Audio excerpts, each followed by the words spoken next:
The plane begins to take off, but instantly it starts shaking. A business trip to Argentina's capital becomes a nightmare for Marisa Beirón. I was bracing myself. Something bad was happening.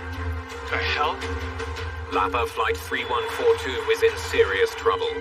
The airplane crossed a busy highway, killed people in their cars. Marisa fights for her life. Then she fights for justice. And then I started researching, asking why it had happened. The stunning answer leaves a nation in shock. To me, that was unprecedented. It's difficult to imagine that someone would do that.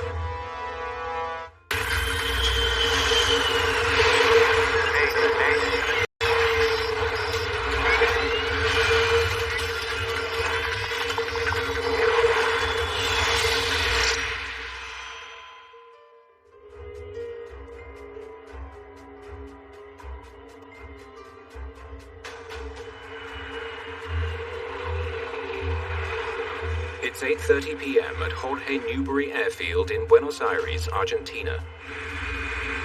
Wind 020 at 5, altimeter 30.10. A Boeing 737, the workhorse of the aviation industry, prepares to taxi. It is operated by the Argentinian airline LAPA. We made it. Marisa Beirón is a cosmetics rep from Córdoba. I was traveling with 8 of my co-workers. One of them was my best friend and sister-in-law. She's heading home after a lengthy business trip to the capital with a group of colleagues. It had been 10 days since we left, and it was time to go home. In fact, we had all arranged with our families to pick us up at the airport, and we wanted to go back to our kids. Jamaica? Hey, Captain. Hey. The captain of LAPA Flight 3142 is Gustavo Weigel. He's an experienced pilot who's been flying for more than 20 years. Everything okay? Fine. Everything's fine. We're just waiting on our fuel. First Officer Luis Echeverri has logged more than 500 hours in the 737. Tonight's flight is a short one, 400 miles west from Buenos Aires, the city of Córdoba. Time in the air should be a little over an hour. Along with the 2 pilots, there are 3 flight attendants and 95 passengers on board. I noticed something. There was no safety card in our seat, and that stood out to me because I always check the safety card when I board a plane. Always.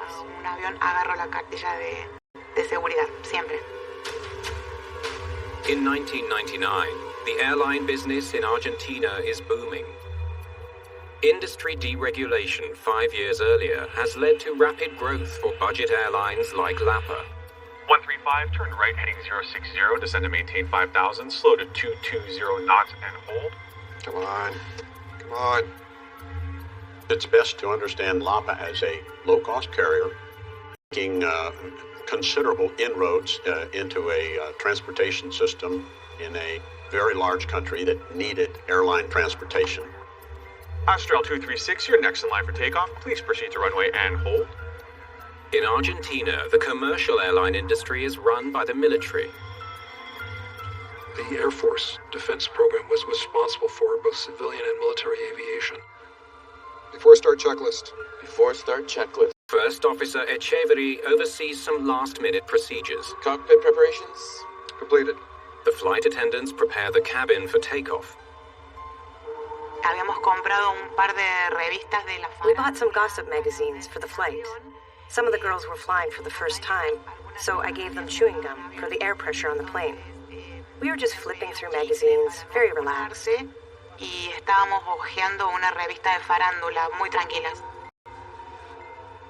Ready to taxi, 3142.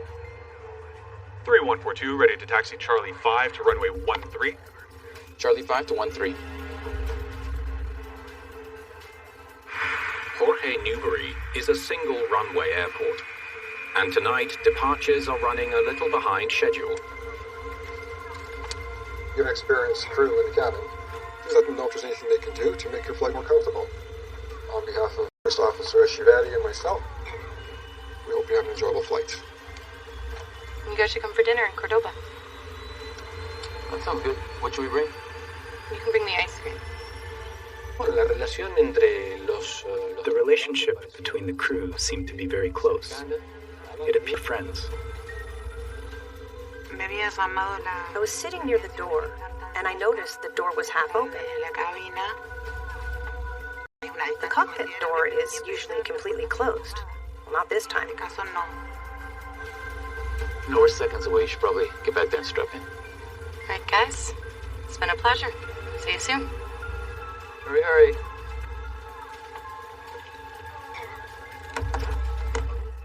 Clear for takeoff, LAPA 3142.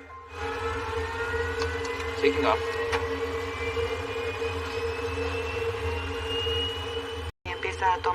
The airplane is on the runway, accelerating, getting faster.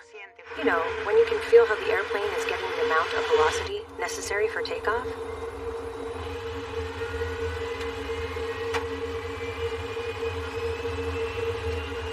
As the aircraft lifts off, it is immediately apparent that something is wrong. The plane begins to take off, but instantly it starts shaking like it was going to fall apart.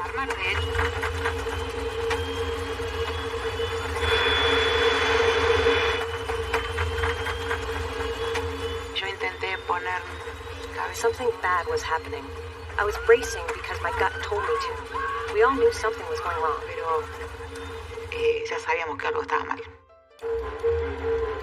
The hell? Hurtling forward at 160 knots, the 737 slams violently back to the ground. There was a clear zone at the end of that runway, and yet the aircraft continued to proceed at a relatively high speed. They're now headed straight for a busy highway and an industrial gas plant. Stop. It was very quick. I just looked at my friends and I braced my head. No. The airplane crossed a busy highway without warning, killed people who were commuting at that time in their cars.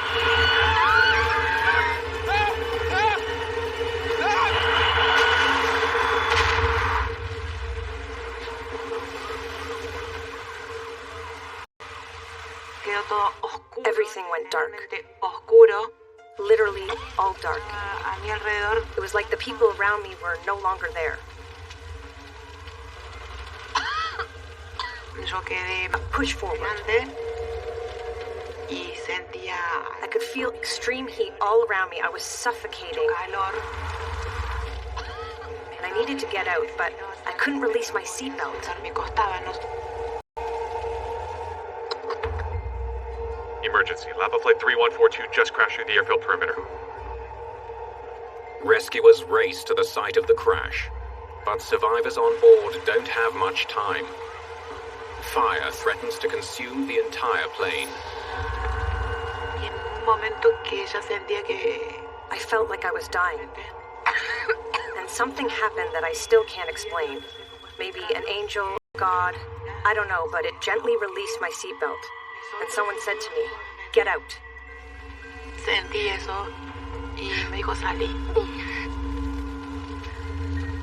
As Marisa struggles to escape, she sees that none of her friends have survived. They were all already dead. It was instant.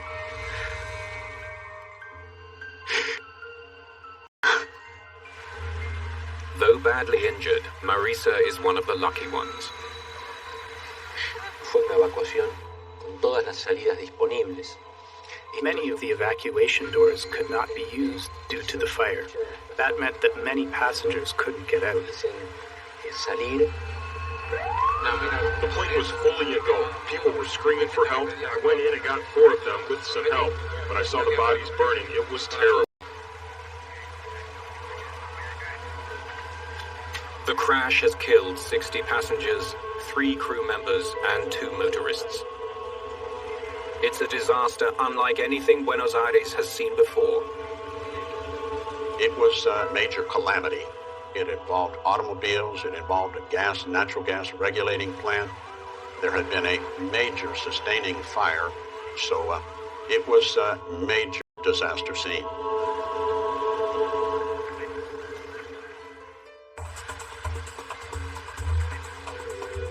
News of the LAPA crash spreads quickly through the Argentinian capital. Because they live and work in Buenos Aires, members of the nation's accident investigation unit are on the scene in minutes, getting a rare glimpse of the immediate aftermath. A lot of smoke, hard to see anything. Horacio La Rosa is a senior investigator. Trata de enfocarse en su trabajo.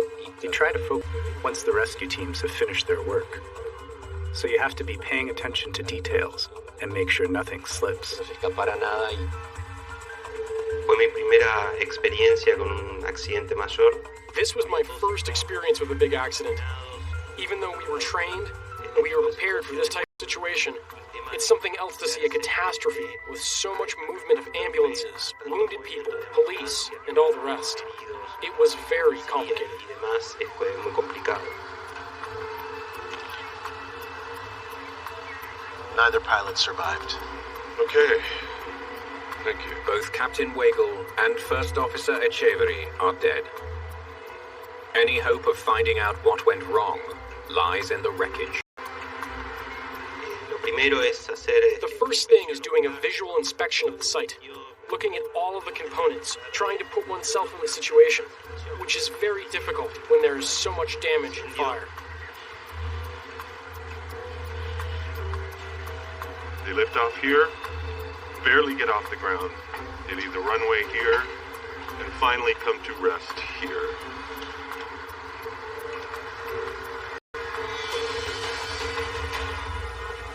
Because the destroyed aircraft was American-made, the U.S. National Transportation Safety Board sends a team to assist the Argentines. Whatever you need, we're here to help. I was the accredited representative from the United States to the official investigation. Rodrigo? It was a case where there was just a tremendous amount of public concern and a great deal of encouragement to try to solve this definitively and quickly. In any takeoff accident, you're looking at a variety of factors.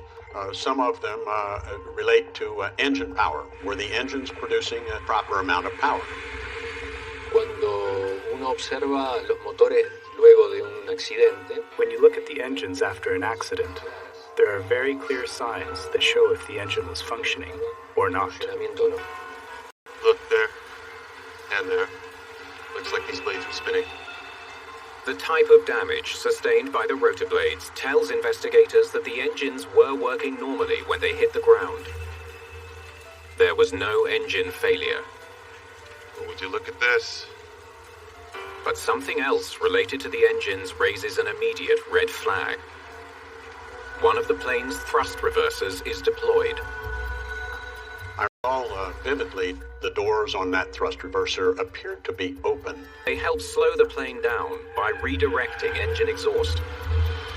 There are doors that drop down into the exhaust plume, kind of like a reverse gear in a way that's pushing against the forward motion.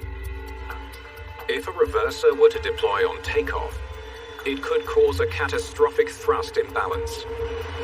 So we were very concerned about how those thrust reversers had ended up in that position. Look here. The flaps aren't extended. Investigators study the wings of the downed plane and soon make another discovery. Sí pude observar. I was able to observe with some of my colleagues that the aircraft's flaps were apparently not extended. No habían sido aparentemente extendidos. Let's get this wing piece out of here. For takeoff, 737 pilots must always extend the plane's wing flaps. The flaps increase the area of the wing and give it extra lift. Without them, a fully loaded 737 cannot get off the ground. Investigators need to determine how the flaps ended up in this position. Did they retract during the crash? Or were they not deployed in the first place? When you see something that's out of place, such as the flap position, you begin to wonder what has happened. Has someone raised the flaps, or has some electronic or hydraulic intervention made the flaps come up? We need to study the entire system.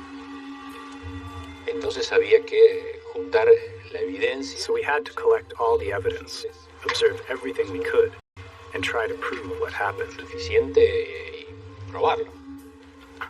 With both the reverser doors and the flaps needing more intensive study, the team focuses on searching for the plane's black boxes. The importance of flight recorders in accident investigation cannot be overemphasized. They are often the most central pieces of evidence in an investigation. It's not long before they track them down. But there's a problem. Like the thrust reversers, both recorders are badly damaged, and there's no facility in Argentina equipped to analyze them. They need to go to Washington, 5,200 miles north. It will cost the investigation valuable time. There was a good deal of pressure to get back the cockpit voice recorder and the flight recorder information in a timely way. Quickly.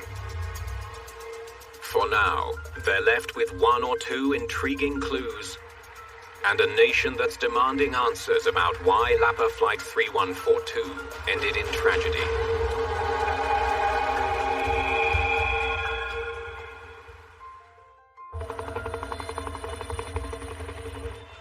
The wreckage of LAPA Flight 3142 lies in a busy Buenos Aires neighborhood. I don't want to leave anything behind. It all goes. Any of the thousands of pieces of debris could be a valuable clue.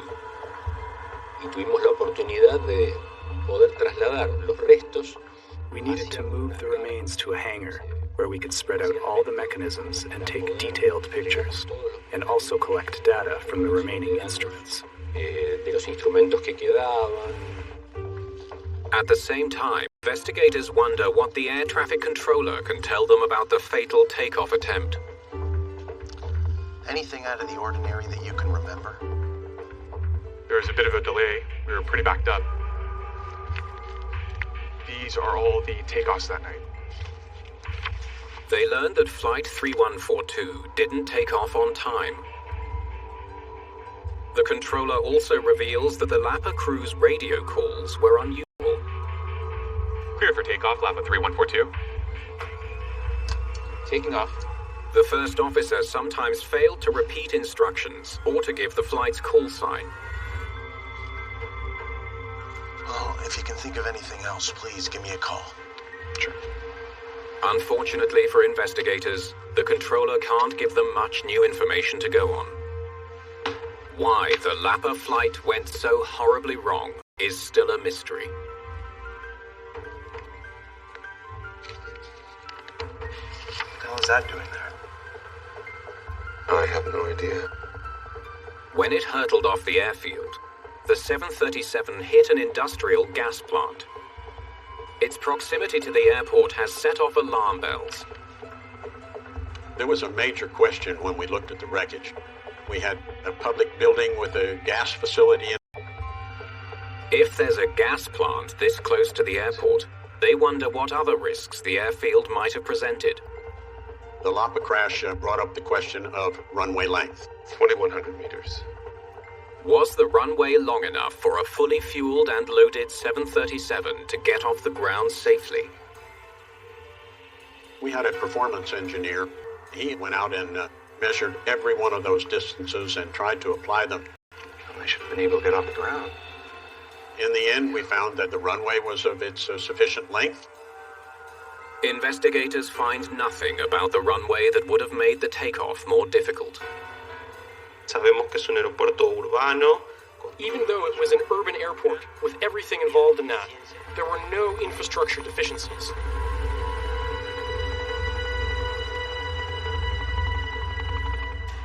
The team presses on in the search for clues. Okay, Let's start with the most obvious. Thrust reversers. Once the wreckage had been removed to the hangar, there was an opportunity to carefully look at some of the external damage on the metal surfaces, particularly of the thrust reversers. This thing is really beaten up. They find damage on the thrust reverser that doesn't seem to have come from impact with the ground. A broken light from the end of the runway provides a clue. There's nothing else on that plane that could have hit something this low. Damage to the light and to the thrust reverser confirms that the reverser must have been in the deployed position before impact. We knew then that one of the thrust reverser doors struck runway light at the end of the runway. That was a very elemental thing in confirming that a thrust reverser had been deployed. The thrust reverser remains a possible culprit. The other primary suspects are the retracted flaps. The flaps are very, very important, particularly as they allow the slower speeds for takeoff and the slower speeds for landing. Were the flaps on LAPA 3142 ever extended for takeoff? To try to answer that critical question, the team carefully examines the entire flap mechanism, every wire, gear, and screw. Actuators seem fine. The part that controls the movement of the flaps is called a jack screw. The jack screw acts much like a jack used to lift a car. As it turns, it moves a nut that extends or retracts the flaps. That nut travels along the shaft. It stops at various places to indicate various degrees of flap extension, from a zero position up at one end to a fully extended position at the other. We had discovered the nuts on the screw were in the retracted position. It means the flaps were not extended as the plane raced along the runway. Por eso no es posible que eso... It's not possible for the screw to move during the accident, because that thread and nut are very strong. It can't slip. 6 out of 8 screws were found, and they were all in the same position. The flap lever from the cockpit confirms the finding. The lever's pretty banged up, but it sure looks like it's in the flaps up position. Había dejado la palanca. It had left a mark with the flap lever in the up position, so there was no chance that it had moved during the accident. All signs are pointing to a baffling conclusion. It seems the pilots never extended the flaps for takeoff. Taking off. In light of this evidence, investigators now face an even more difficult question. How could an attempted takeoff be made with the flaps in this position?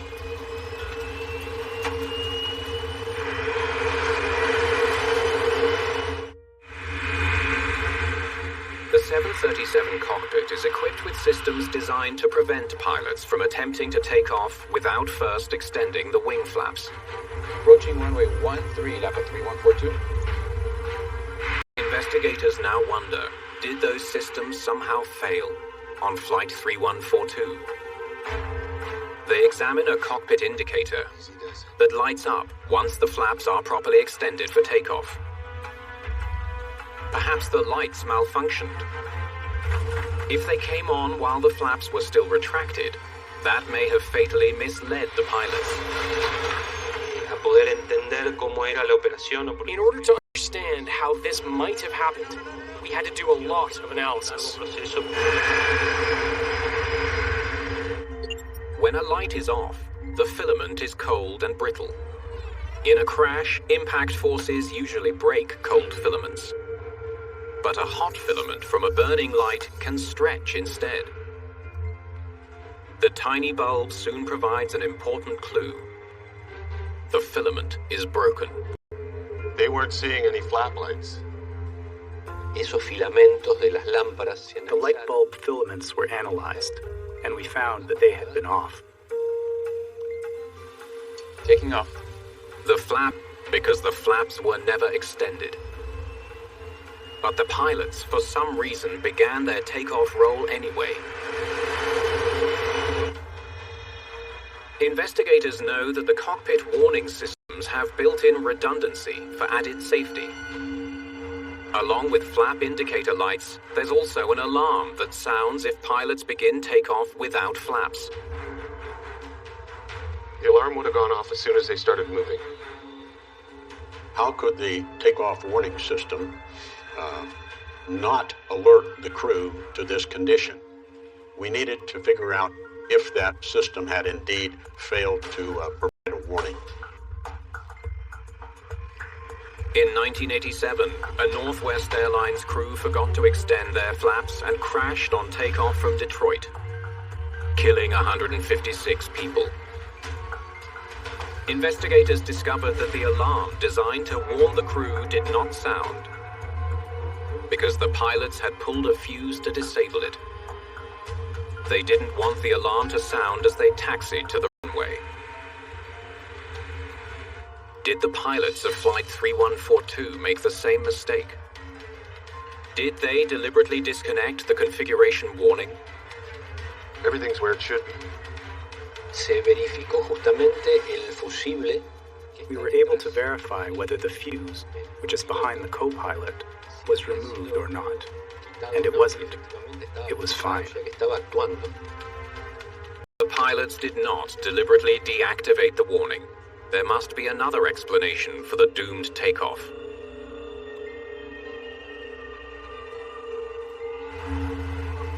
Meanwhile, across Argentina, frustration at the lack of answers about the crash continues to grow. It was a major disaster for them, and they really hadn't had something like that ever before. Yo creo que sí. Sí, estaba con mucho pánico, ¿eh? Por supuesto que cuando llega a la casa y enciende la televisión. When you get home and turn on the TV, the accident is all they're talking about. But you have to keep your professionalism and try not to be influenced by anything that is said in the media. El sistema entró a partir del accidente LAPA, del avión de LAPA, en un cierto colapso. Can we get the FDR data on the screen? Finally, the crucial black box data arrives from Washington. Investigators hope it can tell them precisely what was happening. As Flight 314... Go to the flap positions and engine performance.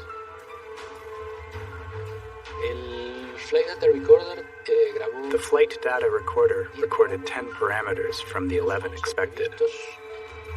Like we thought. No flaps. The data confirms their earlier findings. That was one of the most important parameters. The flaps were at 0 during the whole time on the runway. No issues with the engine performance? When we looked at the engine pressure ratios, the EPRs, it just further confirmed the idea that there had been a normal attempted takeoff.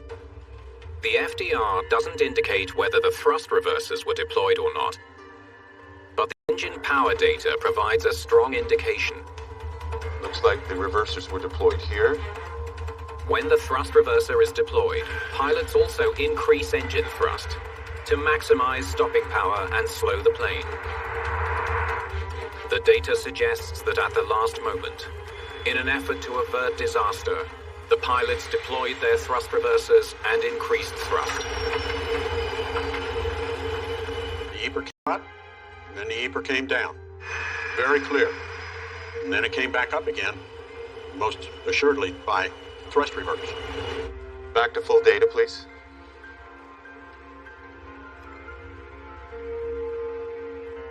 The reversers had nothing to do with this accident. Let's take a look at speed. The data also shows that the plane had enough speed and runway available to lift off safely. Rotate. If the flaps had been extended. So, here's what the data tells us. At V1, they're here. 840 meters of runway still ahead of them. By the time you get to V1, it's no longer safe to try to stop on the runway, because you do not have enough runway left to stop. No flaps. They stall. They get the plane back down here. 50 meters from the end of the runway. There's no way they could stop in time. Investigators are left with a puzzling question. They had until right here to abort their takeoff safely. Why didn't they? The hell?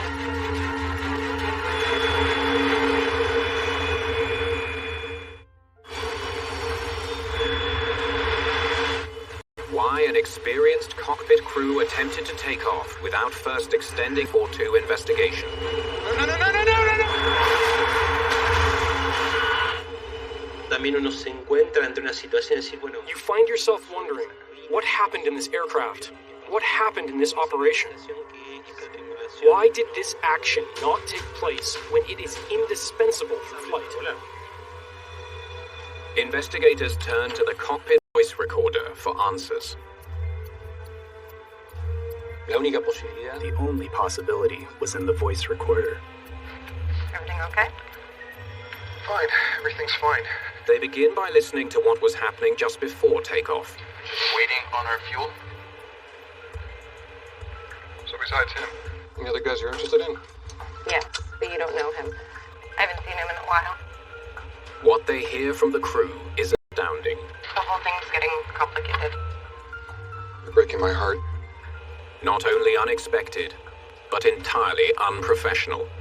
They should be running checklists. What's going on? They're required to have a sterile cockpit, it's called.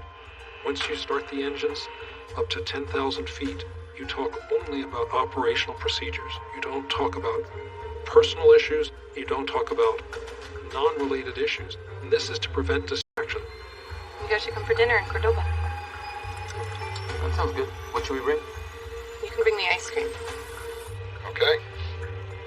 Before start checklist. Before start checklist. They're talking about planning a meal together. They're talking about their romantic lives. And this is interspersed with the checklist. Hey, you know I'm with you in the good times and the bad, Mora. It's a good thing I'm nothing like you. You're full of it. You're only with me for the good times. Cockpit preparations. Completed. The checklists were interrupted and were performed incorrectly. Dinner, boyfriends, cockpit preparations. They're not following the normal procedures. Either one of them could have insisted on it. Flaps are part of the before takeoff checklist. Do they even do that? Parking brake. Set. Paper. We don't have paper. I can't even tell what checklist they're looking at. Anti-ice. Off. Start levers. Idle stop. Ready to taxi, 3142. 3142, ready to taxi Charlie 5 to runway 13. Charlie 5 to 13. No mention of flaps. They're starting to taxi. Approaching runway 13, LAPA 3142. Investigators now hear something that cements their view of an irresponsible crew. Being a puff can make you old and gray. Thanks.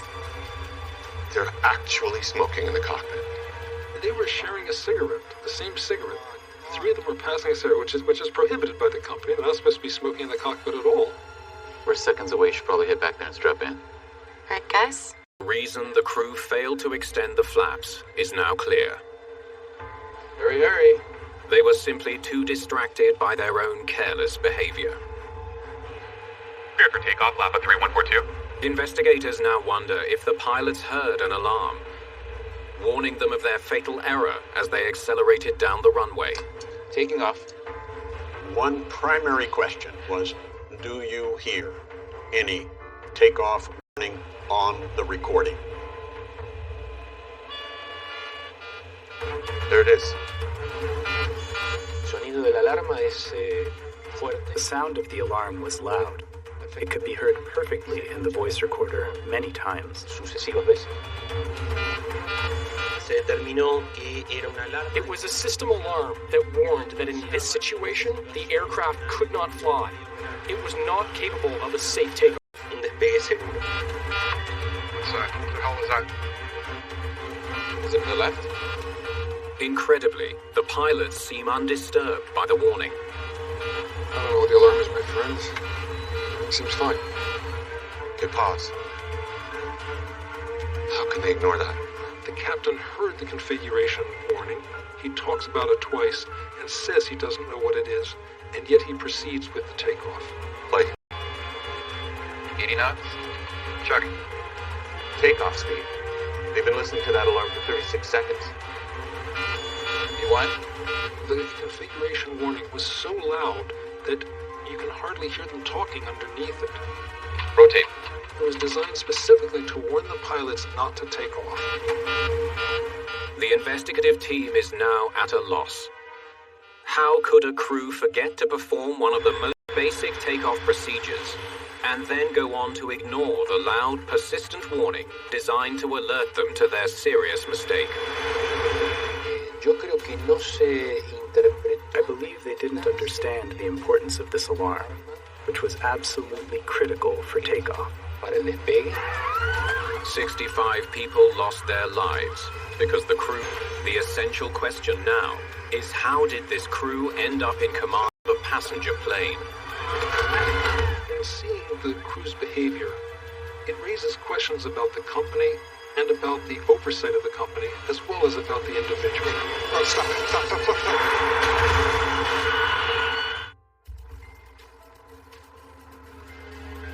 What kind of pilot was this guy? One of the standard parts of our investigation was to examine the training records for each of the pilots. A background check shows Captain Gustavo Weigel had been flying for more than 20 years. He'd never been in a serious accident before, but his work history suggests he'd been on thin ice for quite a while. Not exactly a perfect record. In the case of the captain, there were deficiencies noted over time and over different airplanes, that he was slow to respond to emergency situations or critical situations. Imprecise cockpit coordination, lack of procedural knowledge. Yikes. His history is riddled with reports of inadequacies. You have to wonder why he kept passing his training and why he was promoted. Beyond his promotions, investigators wonder why LAPA even chose to hire this captain in the first place. A close look at the company's corporate records offers a possible explanation. It seems the airline was expanding so quickly, it struggled to maintain high standards of pilot training and oversight. Often in times of major change, there can be cases where issues such as discipline in the cockpit are not enforced as tightly as they could be if the company was more focused. They couldn't keep up with their own success. Siempre es un factor de riesgo si no se gestiona. If an organization is expanding and extending itself to have many more planes, with more crews managing greater numbers of passengers, it is always a risk factor if it's not well managed. De riesgo si no es gestionado adecuadamente. Everything okay? Fine, everything's fine. No one is more dismayed by LAPA's failings than Marisa Beiró. She lost 8 friends and suffered agonizing injuries. When they took me to the hospital, 60% of my body had been burned. I had a serious burn in my trachea because of the inhalation of smoke and heat. Today, death's door.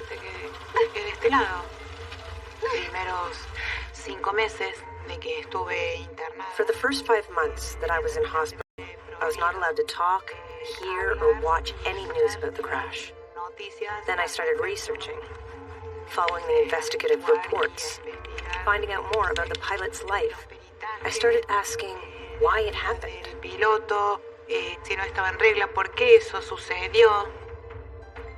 When she finally learns the cause of all her pain, Marisa is horrified. If the alarm went off, and it warned that the flaps weren't configured, why didn't they do something? For their lack of proper oversight, 6 former LAPA managers face charges of criminal negligence causing death. Marisa advocates on behalf of the victims.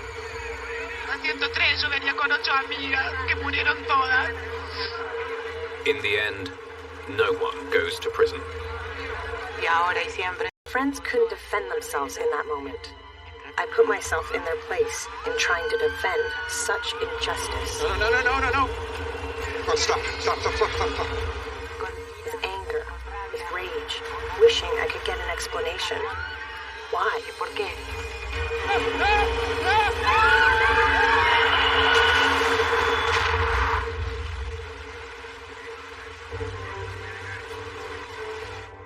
In their final report, investigators stress the need for pilots to always comply with the sterile cockpit rule. The rule that restricts crew conversation and helps minimize distractions during key parts of the flight. They also call for better pilot training to ensure crews can recognize and respond to cockpit alarms. In the past 2 decades, Argentina has made great strides in improving aviation safety. In the big picture of things, the LAPA crash was the initiator of the aeronautical progress that has been made in Argentina. Es el objetivo final de cualquier investigación. The final objective of any investigation is to improve the system. That's what accident investigations do. There is always a lesson to be learned and communicated in order to improve air safety.